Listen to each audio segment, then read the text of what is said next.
Pues buenos días, tardes, noches, dependiendo de la zona del planeta donde nos escuchen. Soy Raúl Pineda, bioquímico, maestría en química clínica, profesor universitario también y apasionado del mundo del esqueleto y de la composición corporal desde hace 23 años, además de todo lo relativo a la química clínica. Así es que gracias, es un honor estar con ustedes el día de hoy y compartir el foro.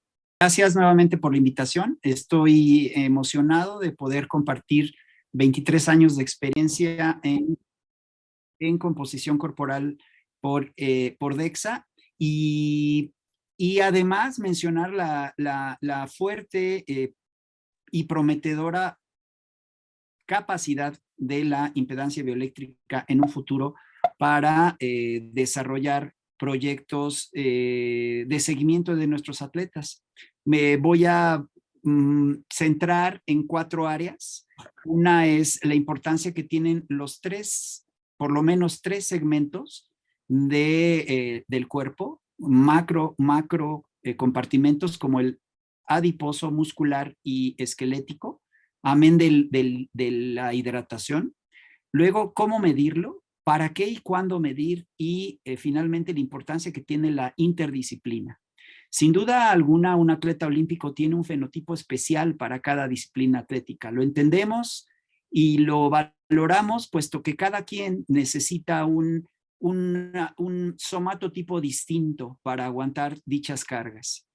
Ciertos comités olímpicos internacionales nos llevan, por lo menos al mexicano, una inmensa ventaja en términos de composición corporal. Y cuando hablo de inmensa ventaja, hablo de 40 a 50 años. Por ello es que sabemos que el comportamiento fisiológico de nuestros músculos, de nuestro esqueleto, de nuestra grasa y nuestras articulaciones le dan ventajas al cuerpo para mantenerse lo sano y mantenerse activo.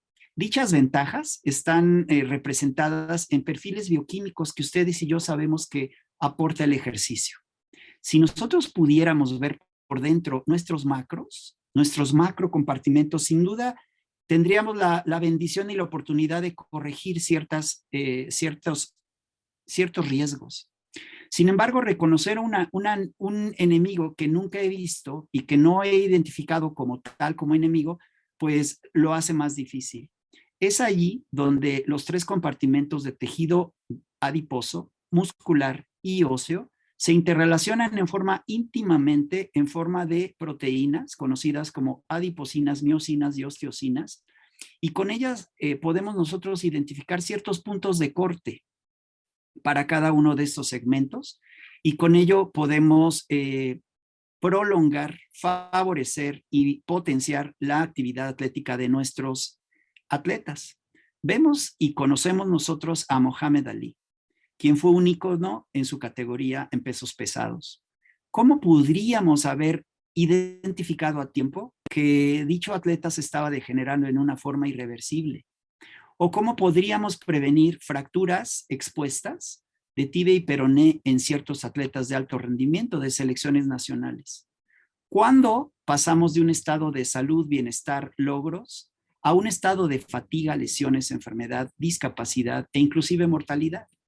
Ustedes y yo conocemos lo que se conoce como triada del atleta, en la cual existe una restricción importante de la energía, una alteración en términos hormonales y una disminución en el contenido y densidad mineral ósea. Sabemos que esto no es de un día a otro, que va avanzando conforme va pasando el tiempo, y es por ello que es importante identificar en nuestros atletas de alto rendimiento si esto se está desarrollando en ellos con la finalidad de identificar y prevenir consecuencias. Este constante remodelamiento óseo de nuestro esqueleto es quien paga los platos rotos, decimos en México, paga las facturas de una insuficiente energía. Y es por ello que se desarrollan fracturas secundarias.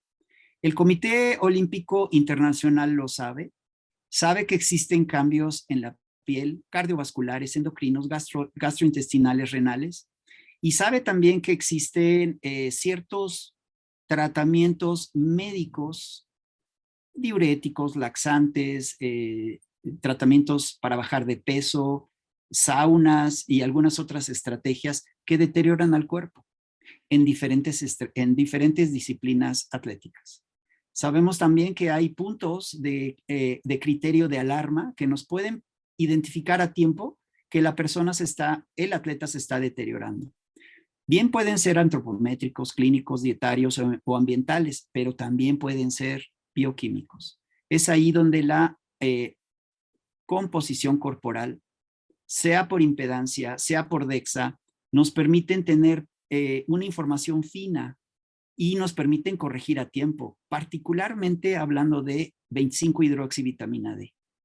Las fracturas por fatiga, fracturas por estrés o fracturas por repetición son muy frecuentes en disciplinas atléticas, así como reclutas del ejército. Lo que ven en rojo están evidenciado para militares y las azules en civiles. Así es que las técnicas de composición corporal aplica diferentes técnicas que nos permiten identificar la función, la composición, el balance energético y el estado de nutrición de la persona o del atleta. Sea por 12 compartimentos, 3, que sería esqueleto, músculo y grasa, o 4, involucrando inclusive al agua. Los métodos pueden ser directos, indirectos o doblemente indirectos. No podríamos decir alegremente que existe una evaluación de la composición corporal superior a otra si no consideramos la portabilidad, la precisión, el precio y las gráficas o la forma de reportar los estudios de cada una de ellas. Por ello es que la interacción entre diferentes macrocompartimentos como es el músculo nos permiten identificar a tiempo la presencia de proteínas formadoras o de proteínas inhibidoras. Y ese estrecho vínculo y comunicación entre la parte mecánica y la parte bioquímica puede hacer y favorecer un músculo saludable, un esqueleto saludable y una articulación saludable, o puede determinar una pérdida de masa muscular. Existen ya criterios como el índice de masa muscular apendicular, que tanto en hombres como en mujeres nos indican si la persona está mermando su masa muscular. La doctora Illich, a su vez, nos habla de la interacción de estos 3 macrocompartimentos. Le llama ella obesidad osteosarcopénica, en la cual existe una infiltración grasa en el músculo, pero también en el hueso, y con la consecuente liberación de interleucinas que son, de hecho, proinflamatorias. Así es que una vasta presencia de tejido adiposo a nivel corporal total, pero sobre todo visceral, conduce a una disminución en la densidad mineral ósea, pero también a una infiltración grasa en los músculos. Prácticamente a nadie de nosotros, cuando nos hacemos un estudio de composición corporal, nos gusta lo que vemos. La resonancia, la tomografía o la composición corporal por DEXA nos permiten identificar una estrecha relación entre las 3 modalidades. Por eso es que se ha considerado al DEXA como la composición corporal por DEXA como un estándar de oro por su baja emisión de emisión de energía magnética ionizante. La composición corporal por DEXA ha sido comparada, por lo menos por nosotros, en los últimos 5 años. En esta publicación del año 2018 del Clinical Nutrition, nos habla de una búsqueda en la cual se busca identificar la correlación o las diferencias que hay entre ambas técnicas. La metodología fue pequeña, sí, de 30 personas. Sin embargo, los resultados nos indican algo que en diferentes publicaciones ustedes van a encontrar como referencia, en el sentido de que los tejidos musculares por la tecnología de impedancia generalmente van a estar sobreestimados, y en el caso del tejido adiposo van a estar subestimados, de forma tal que su paciente va a llegar feliz diciendo que tiene un 7 7% de grasa corporal por impedancia y resulta que tiene 11 por DEXA. Sí, hay mucho que hacer en términos de comparación entre técnicas. Cuando lo hacemos ahora con atletas de fútbol americano colegial y le damos seguimiento en diferentes etapas de su entrenamiento, nos damos cuenta que esta capacidad que tienen los equipos es limitada, obviamente, porque el DEXA toma una imagen del cuerpo completo, mientras que la impedancia hace una evaluación doblemente indirecta que intenta parecerse lo más posible en forma regional, izquierda y derecha, de la masa muscular de estos atletas. Debido a el costo de una evaluación por DEXA y sobre todo, más que nada, la poca o nula portabilidad de los equipos. Digo nula porque vamos a ver que hay en Estados Unidos y en Europa la forma de subirlos a trailers y de hacerlos en diferentes estados. O sea, de que pueden ser portables los equipos DEXA, sí. Sin embargo, en términos de costos, es muy atractivo hacer una impedancia bioeléctrica. Y esta impedancia bioeléctrica pues nos permite llegar al sitio en el cual está el atleta y hacerle su evaluación. A lo largo del tiempo podemos darnos cuenta de que la impedancia tiene una capacidad de convertirse en una técnica interesante. Y es por eso que estamos trabajando con Aminogram en este sentido. Porque si bien es cierto que necesitamos como clínicos y como coaches o como jugadores entender las limitaciones de cada tecnología, pues este entendimiento de la tecnología pues nos abre las puertas. La impedancia, como lo ha comentado el doctor Gildardo, nos permite identificar entidades clínicas diversas en las cuales ha demostrado un uso muy prometedor y sobre todo muy práctico, a diferencia de la tecnología DEXA. Ustedes y yo sabemos que el agua es importante en nuestro cuerpo y que el agua intra y extracelular determina una ventaja competitiva en las personas y en los atletas. Mientras más agua intracelular haya, mejor desempeño habrá. Esto va correlacionado en dos vectores conocidos como resistencia y reactancia, conocidos como ángulo de fase, que no es la otra cosa que el arco tangente entre ellas. Y al conocer el ángulo de fase, mientras el ángulo de fase sea superior a 6, 7, 8, 9 o 10, pues significa que la célula está muy estable y que le ofrece ventaja competitiva a ese atleta. Viceversa, mientras esté debajo de 5 en las mujeres o de 6 en hombres, pues puede llegar a ser de concern, como decimos en inglés, o de motivo de alarma o de preocupación. Más aún si el valor está debajo de 3.5, su valor de ángulo de fase. Este es solamente un ejemplo en Italia, en Salerno, de jugadores de fútbol y ciclistas, en donde vemos los porcentajes de grasa. Vemos que los jugadores de fútbol tienen menor grasa que los ciclistas en términos de fat mass. De free fat mass tenemos mayor valor en el caso de los jugadores de fútbol que los ciclistas, tenemos más músculo. Y el ángulo de fase que marcaron en este estudio fue de 7.1 contra 7.3 en los ciclistas. En la clínica hemos evaluado bastantes atletas.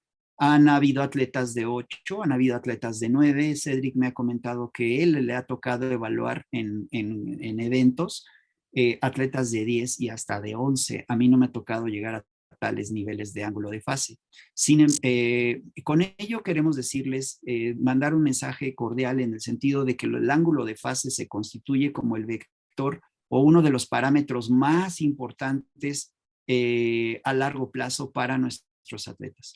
Cuando nosotros comparamos otras modalidades diagnósticas, por ejemplo, una composición de cuerpo completo, esta imagen de cuerpo completo nos permite identificar a colores el sitio en el cual se encuentra, en el caso del músculo rojo, del esqueleto blanco y de la grasa amarilla, dónde y en qué cantidad está distribuida dicha grasa. Y los softwares modernos, como el que tenemos, el 13.5, nos permite inclusive hacer la comparación prospectiva y comparar imágenes, lo cual al atleta le encanta. El equipo nos permite, además, como ustedes lo ven en el número 1, medir la cantidad de tejido adiposo visceral, que es un tejido altamente proinflamatorio, liberador de adiposinas proinflamatorias. Luego, entonces, es una ventaja adicional el hecho de que los equipos más modernos nos permitan una evaluación de cuerpo completo, que le llamamos Core Scan, que nos permita identificar la cantidad de grasa visceral que tiene el atleta, más allá de la relación de tejido adiposo cintura-cadera.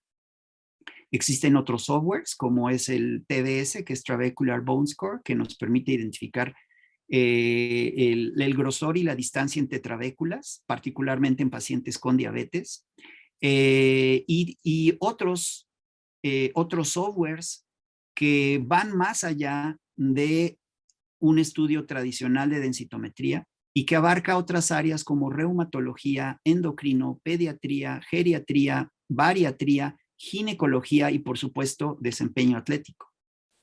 En una publicación reciente de la doctora Ackerman, nos menciona una relación inversamente proporcional entre la grasa visceral con respecto a la densidad mineral ósea en atletas adolescentes con alteraciones menstruales, con personas que tienen amenorreas.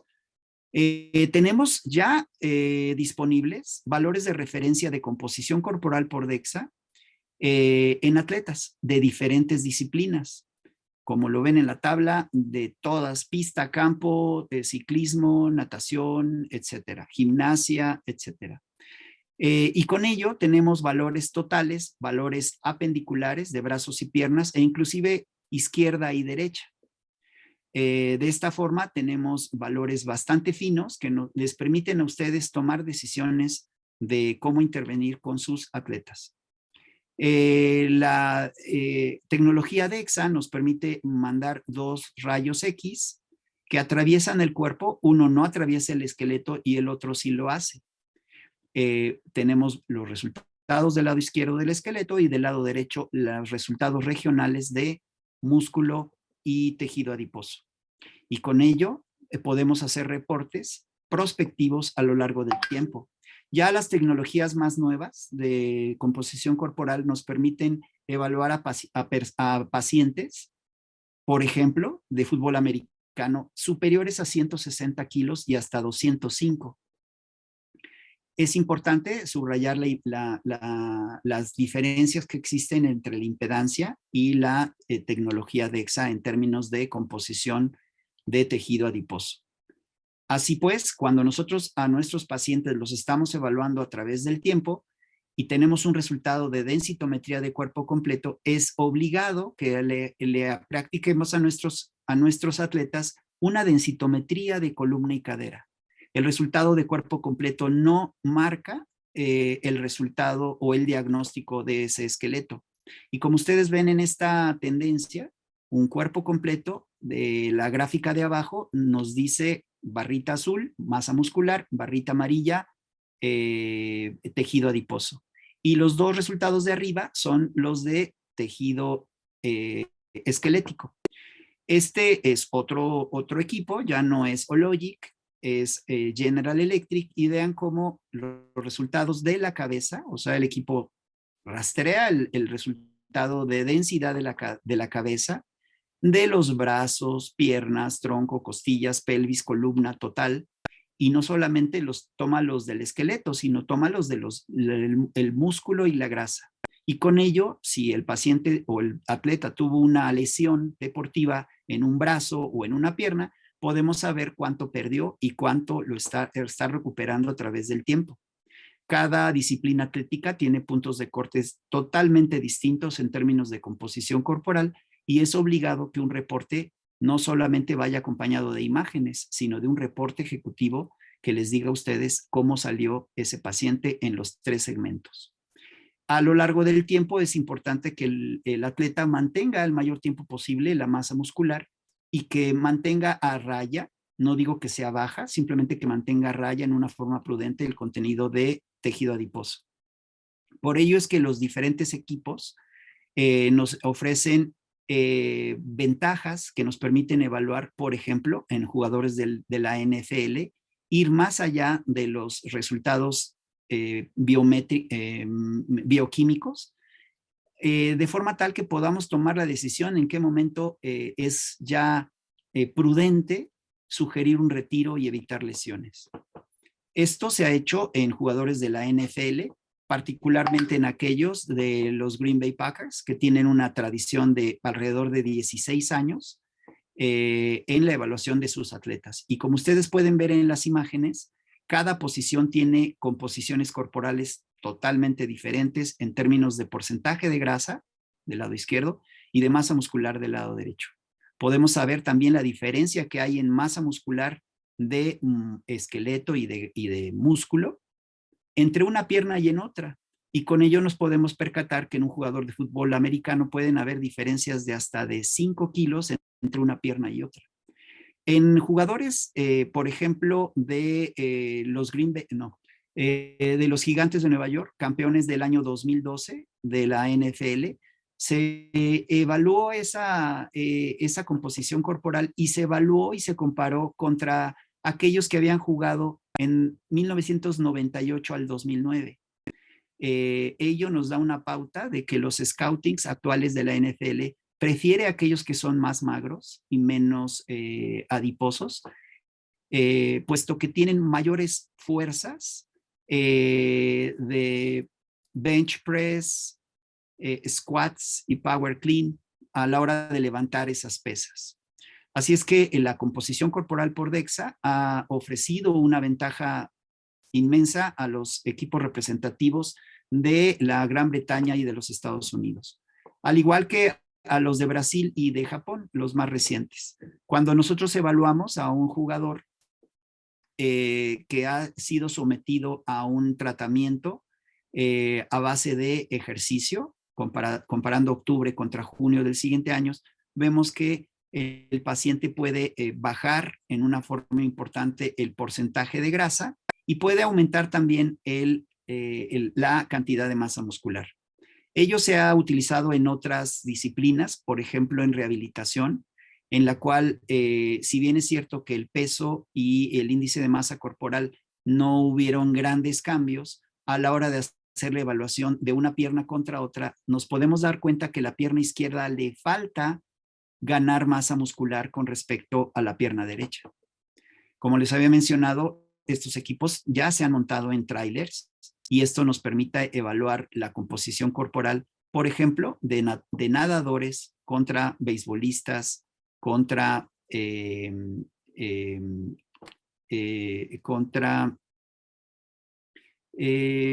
corredores de diferentes disciplinas.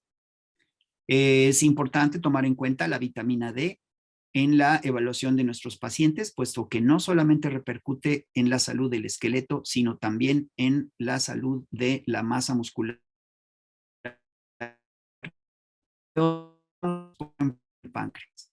La Sociedad Nacional de Densitometría Clínica, la ISCD, ha establecido puntos de corte para la evaluación de niños, y cuando hablo de niños es de 5 a 49 años, niños jóvenes y adultos jóvenes, y así como también aquellos que tienen más de 50 años. Todos estos son posiciones internacionales que nos permiten tenerles y ofrecerles a ustedes certezas de contra qué nos estamos comparando.